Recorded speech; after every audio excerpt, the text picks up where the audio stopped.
Boa noite, graças a Deus. Se coloque de pé por um instante.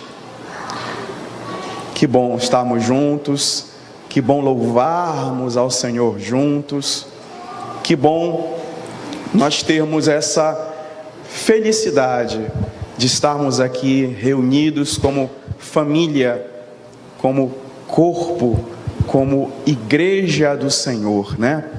Muitos gostariam de estar, meus irmãos, mas por uma razão ou por outra, e até mesmo por razões de saúde, não podem. Mas você que está aqui saudável, glorifique a Deus por estar aqui e ore para que os nossos irmãos, eles possam brevemente estar conosco também neste momento de louvor, de adoração e de aprendizado da palavra de Deus. Abra sua Bíblia na carta de Paulo aos Efésios. Carta de Paulo aos Efésios, capítulo de número 5, verso 15 até o verso de número 17. Carta de Paulo aos Efésios, capítulo de número 5. Carta de Paulo aos Efésios, capítulo de número 5, verso 15 ao 17, diz assim a palavra do Senhor: Portanto, vede prudentemente como andais, não como nécios, mas como sábios, remindo o tempo, porquanto os dias são maus. Por isso, não sejais insensatos, mas entendei qual seja a vontade do Senhor. Vamos orar. Senhor, nosso Deus e Pai que estás nos céus, quando estamos aqui, Senhor, na Tua casa, para compartilhar, Senhor, uma porção da Tua santa palavra, das Tuas sagradas escrituras. Deus, assim como Tu falaste ao meu coração, que Tu possa, Senhor, falar firmemente ao coração dos Teus filhos e filhas, Senhor, que estão aqui presentes, e de cada um daqueles, Senhor, que vão assistir a este vídeo pela internet.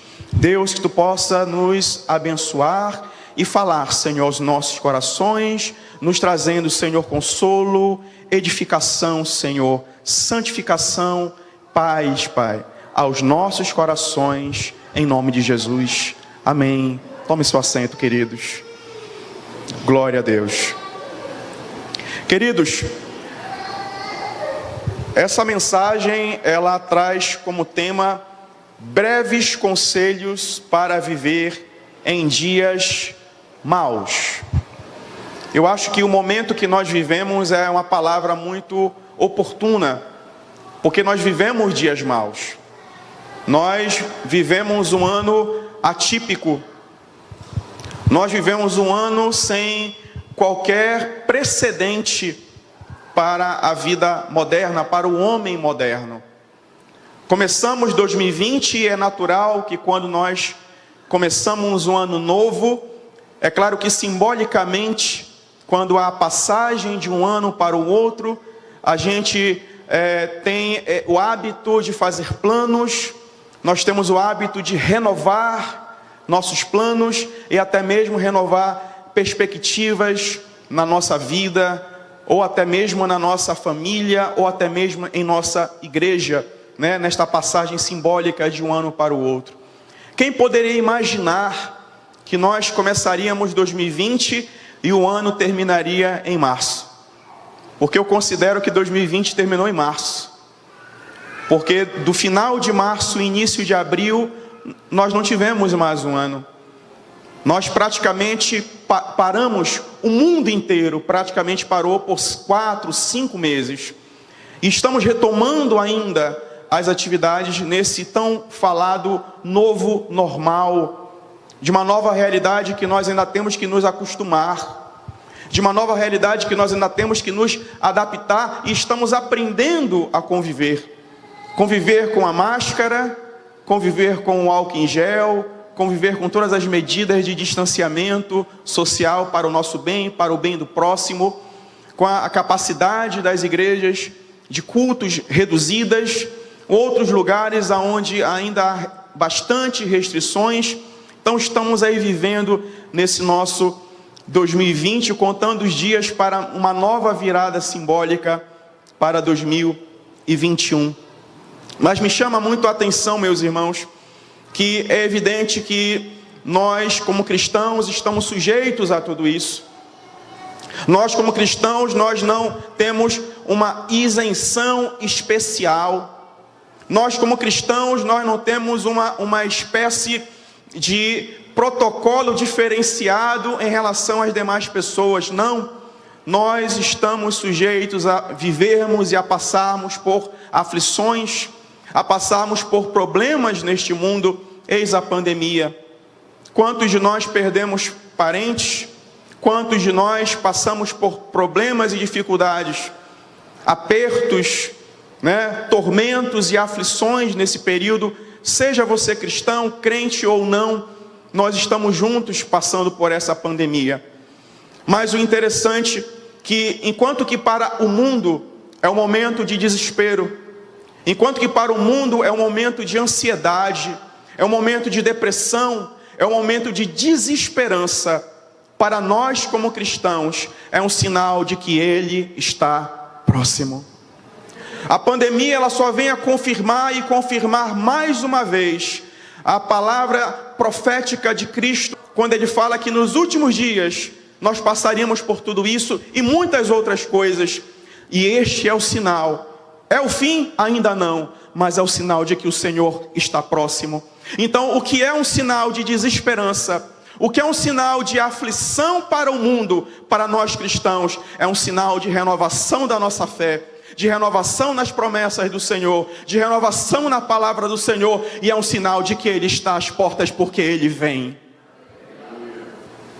E nesse momento que nós vivemos, o apóstolo Paulo, ele nos traz aqui em Efésios, no capítulo 5, verso 15 a 17, como nós lemos, 3 conselhos muito importantes para nós vivermos esses dias tão ruins, tão maus que nós passamos.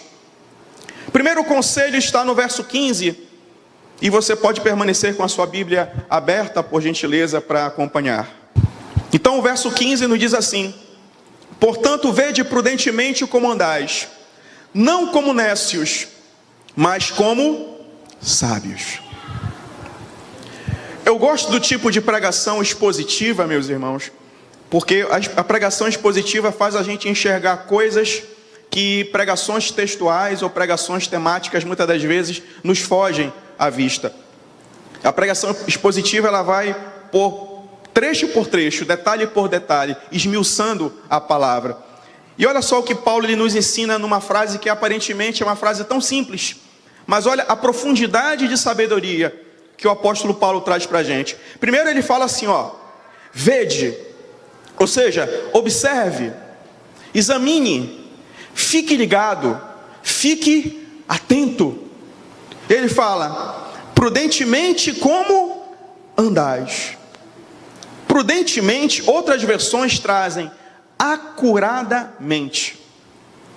Eu gosto da versão na linguagem de hoje que diz assim, de maneira exata. Então Paulo está falando assim, fica atento de maneira exata, de maneira acurada, de maneira prudente, de maneira cuidadosa, como andais. E este andar aqui não é no sentido de simplesmente andar para frente, tá, meus irmãos? De caminhar. É no sentido de vida cristã, de viver o cristianismo. Então Paulo está dizendo assim, presta bem atenção, presta atenção com todo o cuidado, para que você veja de forma exata como está a sua vida cristã. E como nós temos que andar a nossa vida cristã. E como nós temos que usar como base para a nossa vida cristã. A nossa vida cristã, ela tem como base fazer a vontade de Deus. Porque Paulo fala assim, não como nécios, não como tolos. O nécio, meus irmãos, é aquele que dá as costas a Deus. A gente tem a ideia que o nécio é o tolo, que o nécio é o bobo, que o nécio ele é o palerma, não é? Se vocês me permitem falar dessa forma. Mas na verdade, o nécio, no sentido bíblico, é aquele que dá as costas para Deus. O nécio é aquele que rejeita a vontade de Deus. O nécio é aquele que ouve a voz de Deus, mas ele decide não atender à voz de Deus. Ele tem até ciência, mas ele não se interessa, ele não está nem aí. Ele rejeita o que Deus fala. Esse é o nécio. E quem é o sábio? O sábio não meramente no sentido de ser inteligente ou de deter sabedoria. Sábio no sentido de reverência, de obediência, de honra. Então, isso aqui já dá uma mensagem por uma noite inteira. Então, Paulo está dizendo o seguinte: ei, presta bem atenção. Primeiro conselho de Paulo: presta bem atenção, fica ligado, examina com cuidado, observa de forma atenta sobre como está a tua vida cristã, sobre como está a tua caminhada com Deus, para que você não ande como um que rejeita a voz de Deus, como um que escolhe não ouvir ou rejeitar o que Deus falou, mas pelo contrário, como alguém que é sábio, como alguém que é prudente, como alguém que faz a melhor escolha da sua vida, que é ouvir a voz do Senhor e atender a sua vontade. É isso que Paulo está dizendo para a gente. O escritor aos Provérbios, Salomão, capítulo 9, verso 10, ele fala um verso muito conhecido, que o temor do Senhor é o princípio da sabedoria. Então o sábio, ele ouve a voz do Senhor. O sábio, ele escuta a voz do Senhor. O nécio, ele dá as costas. O nécio, ele rejeita aquilo que o Senhor tem para falar. Então o primeiro conselho de Paulo para como viver nesses dias maus é nós estarmos atentos, é nós observarmos, é nós analisarmos, é nós examinarmos com todo cuidado, de maneira exata, sobre como anda a minha vida, a sua vida e a nossa vida com Deus. Se estamos andando como tolos, desobedecendo ao Senhor, rejeitando ao Senhor, deixando de ouvir a voz do Senhor, ou rejeitando aquilo que o Senhor falou, ou se nós estamos andando com toda a prudência e todo o cuidado, como sábios, tementes, reverentes e honrando ao Senhor. Amém? O segundo conselho está no verso 16. Diz assim: remindo o tempo, porque os dias são maus. Primeiro, quando ele fala aqui em tempo, não entenda como o tempo cronológico, em anos, meses, dias, ou horas, minutos e segundos. Não entenda como tempo cronológico. Entenda como um tempo oportuno. Paulo está dizendo que você tem que remir. Remir no sentido de resgate, no sentido de libertar, no sentido de pagar o preço. Então, você tem que resgatar o tempo de oportunidade que Deus deu para você. Queridos, nós passamos por dias maus. Paulo responde isso. Mas por que, meu irmão, eu tenho que remir o tempo? Por que eu tenho que resgatar o tempo? Por que eu tenho que aproveitar da melhor forma possível o tempo e as oportunidades de tempo que eu tenho? A resposta, Paulo nos dá: porque os dias são maus. Os dias são maus, meus irmãos, porque nós vivemos entre o período entre a morte de Cristo e a sua vinda. E nesse período entre a morte e ressurreição de Cristo e a sua vinda gloriosa, nós vivemos o chamado princípio das dores. A pandemia é um sinal do princípio das dores. Fomes, pestilências, guerras, rumores de guerras, o esfriamento do amor de muitos. Estamos vivendo tudo isso em nossa sociedade. Nós vivemos o apogeu e até mesmo a última etapa da história humana, meus irmãos. Nós somos a geração do arrebatamento. Eu creio nessa forma e eu acredito que vocês também creem desta forma, porque esta é a nossa maior esperança. E o sinal de que ele vem são dias difíceis, e o sinal de que ele está próximo são dias maus.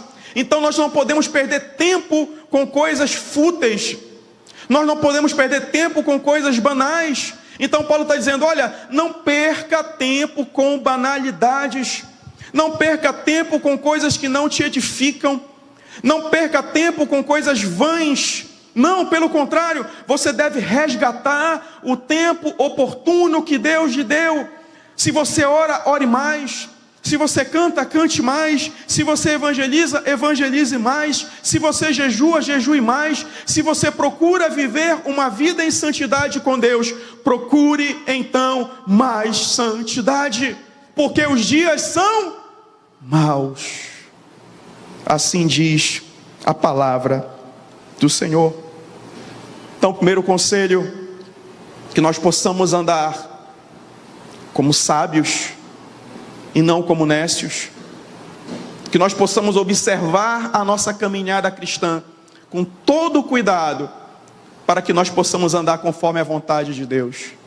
E o segundo conselho, que nós possamos ter o máximo de uso oportuno do tempo, para que nós possamos agradar ao Senhor e fazer o máximo por Deus, pela nossa família, pela igreja, pelas pessoas que precisam de nós, por este mundo perdido que precisa de nós. Meus irmãos, nós somos agentes de transformação dessa geração. Nós somos agentes do reino de Deus.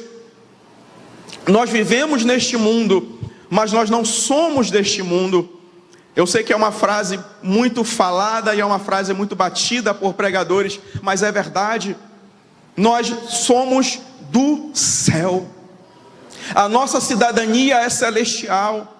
E nós somos embaixadores. O que é um embaixador, meus irmãos? O embaixador é o representante de uma nação dentro de outra nação.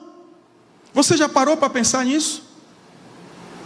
Um embaixador, quando sai do Brasil para ir para os Estados Unidos, por exemplo, lá nos Estados Unidos, ele é o representante brasileiro em outro país. Ele sai do seu estado, ele sai da sua nação para representar a sua nação em outra nação. Assim somos nós. Nós estamos vivendo dentro de uma outra nação, mas a nossa nação não é este mundo. A nossa nação é o céu. E nós somos embaixadores do reino dos céus aqui neste mundo. E o embaixador do reino dos céus, ele faz a vontade daquele que o governa, que é o Senhor. Então haja como representante do reino dos céus. Haja, tenha a atitude de um representante do reino dos céus, mesmo estando dentro de uma outra nação. Amém? E o nosso terceiro e último conselho, meus irmãos, está no verso 17, que diz assim: por isso, não sejais insensatos, mas entendei qual seja a vontade do Senhor. Irmãos, insensatos. O insensato, ele é o oposto do prudente. O insensato, ele faz exatamente o contrário daquilo que nós falamos até aqui. O insensato, ele anda como um nécio. O insensato, ele anda sem fazer a vontade de Deus. O insensato, ele não vai remir o seu tempo, porque ele é insensato, porque ele é imprudente. Mas Paulo fala: por isso não sejais insensatos, mas entendei qual seja a vontade de Deus. Talvez você pergunte: meu irmão, mas como é que eu vou saber a vontade de Deus? Como é que eu vou entender a vontade de Deus? Será que eu preciso procurar uma vidente, como procurou o rei Saul? Será que eu preciso procurar o irmão fulano, a irmã fulana, porque ouvi dizer que eles são profetas, são vasos usados por Deus, que vão profetizar, vão revelar isso, aquilo? Será que eu preciso disso? Será que eu preciso correr atrás do pastor, entre aspas, ou do pregador da moda, aquele que tem um canal ali no YouTube, ou que tem um Instagram ali com milhares e milhares e milhares de inscritos, e que ele só prega o que você quer ouvir? Os coachings, pastores de teologia coaching, como hoje em dia estão na moda. Será que eu preciso disso para entender a vontade de Deus? Não, não precisa de nada disso, meus irmãos. A vontade de Deus está revelada na palavra de Deus. Você quer ouvir Deus falar com você? Você quer ouvir Deus ensinar e dizer a vontade dele para a sua vida? Leia a palavra de Deus. Medite na palavra de Deus. Se inspire através dos ensinamentos da palavra de Deus.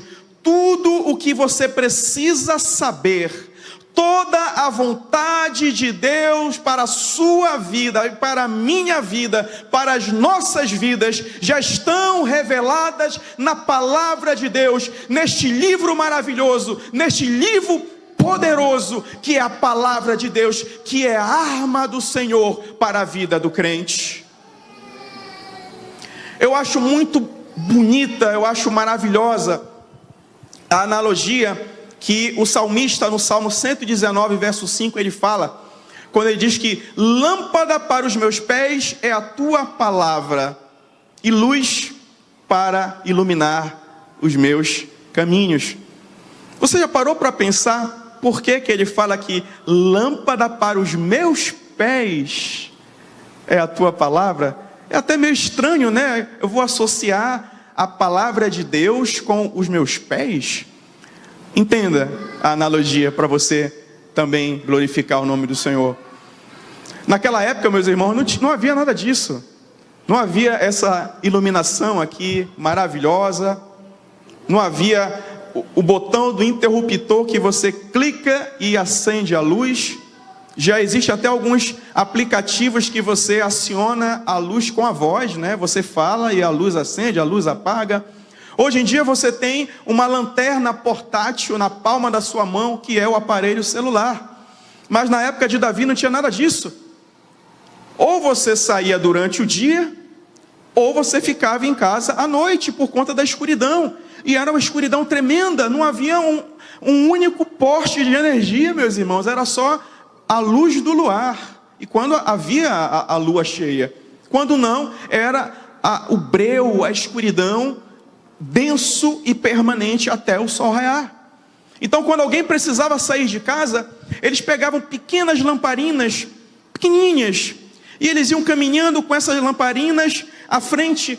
Só que a chama da lamparina, ela era pequena o suficiente para iluminar a ponta do pé, só para a pessoa saber onde está pisando, não saber se estava pisando num buraco, estava pisando numa pedra, se não estava pisando num espinho, não estava pisando num toco de madeira. Então a lamparina, ela era o suficiente para iluminar a pontinha dos pés, para que você pudesse ir caminhando passo a passo, passo a passo e passo a passo.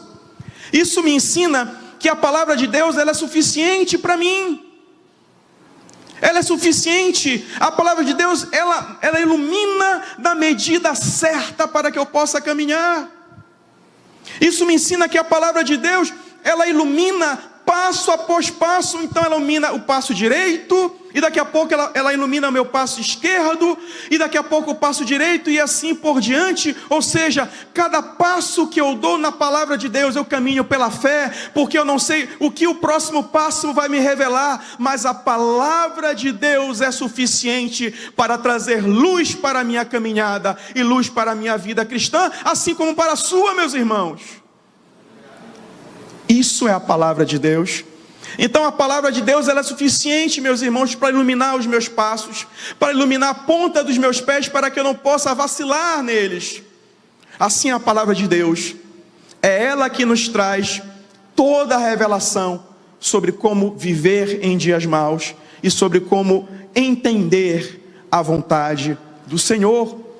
E o nosso apóstolo Paulo, ele fala: por isso não sejais insensatos, imprudentes, não sejais como os nécios, como os tolos, mas entendei a vontade do Senhor, e essa vontade, ela é revelada única e exclusivamente pela palavra de Deus. Essa é a vontade de Deus.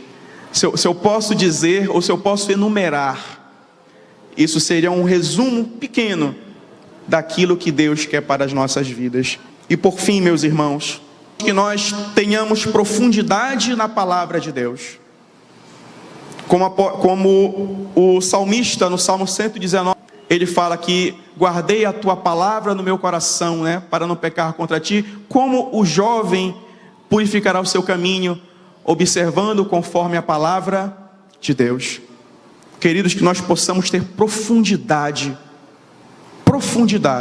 do entendimento da palavra de Deus, para que nós não venhamos a cair em qualquer conversa, ou em qualquer heresia, ou em qualquer evangelho pífio que tem sido pregado por aí.